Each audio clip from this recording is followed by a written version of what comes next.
శ్రీమద్ భగవద్గీతలో మీ ప్రతి ప్రశ్నకు సమాధానం దొరుకుతుంది. మీకు ఏ సమస్య ఉన్నా, ఏ కోరిక ఉన్నా గీత మీకు పరిష్కారం చూపిస్తుంది. అది మనస్సు సంబంధిత సమస్య అయినా, డబ్బు సమస్య అయినా, ఆరోగ్య సమస్య అయినా, లేక బంధాల సమస్య అయినా శ్రీమద్ భగవద్గీతలో మీకు తప్పకుండా సమాధానం లభిస్తుంది. ఈరోజు మనం అలాంటి 11 అమూల్యమైన గీత ఉపదేశాల గురించి తెలుసుకుందాం. ఇవి మీ జీవితాన్ని పూర్తిగా మార్చేస్తాయి. ఈ కథనాన్ని చివరి వరకు ఓపికగా వినండి. ఎవరైతే ఈ కథనాన్ని పూర్తిగా వింటారో వాళ్లకు తమ జీవితంలోని ప్రతి సమస్యకు పరిష్కారం దొరుకుతుంది. వాళ్ళు కోరుకున్నది తప్పక సాధిస్తారు.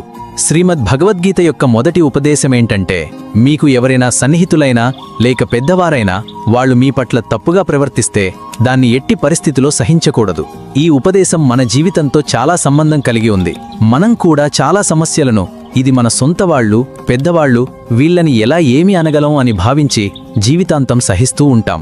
మనం సహించకపోతే ఏదైనా అంటే మన బంధాలు పాడవుతాయి, రిష్టాలు తెగపోతాయని భయపడతాం. కానీ ఒక్కసారి ఆలోచించండి, మీ సమస్యలకు కారణమైన వ్యక్తిని మీరు ఎలా మీ సొంతమని అనగలరు? సొంతమైనవాడు అంటే మన సమస్యలను తీసేసేవాడు, కాని మనకు సమస్యలు తెచ్చేవాడు కాదు. గీత చెప్పే ఈ ఉపదేశమేంటంటే, ఎవరినీ మీపై ఆధిపత్యం చెలాయించనివ్వకండి, ఎవరినీ మీపై అన్యాయం చేయనివ్వకండి. ఎంత సహిస్తే అంత ఎక్కువగా మిమ్మల్ని సహించమని బలవంతం చేస్తారు. గీత యొక్క మొదటి అధ్యాయం అర్జున విషాదయోగం, రెండో అధ్యాయం సాంఖ్యయోగం. ఆరంభంలో అర్జునుడు శ్రీకృష్ణుడి ముందు తన బాధను వెల్లడించాడు. ఓ కృష్ణ, నేను కౌరవులతో ఎలా యుద్ధం చేయగలను? వీళ్లంతా నా సొంత వాళ్లే. నేను భీష్మ పితామహుడు ద్రోణాచార్యులతో ఎలా పోరాడగలను? వీళ్లు నాకు గురువులు, పూజనీయులు. వీళ్లను చంపడం కంటే నేను భిక్షాటన చేసి బతకడం మేలు. నేను యుద్ధం చేయబోయే కౌరవులు ధృతరాష్ట్రుడి కొడుకులు, నా సోదరులే.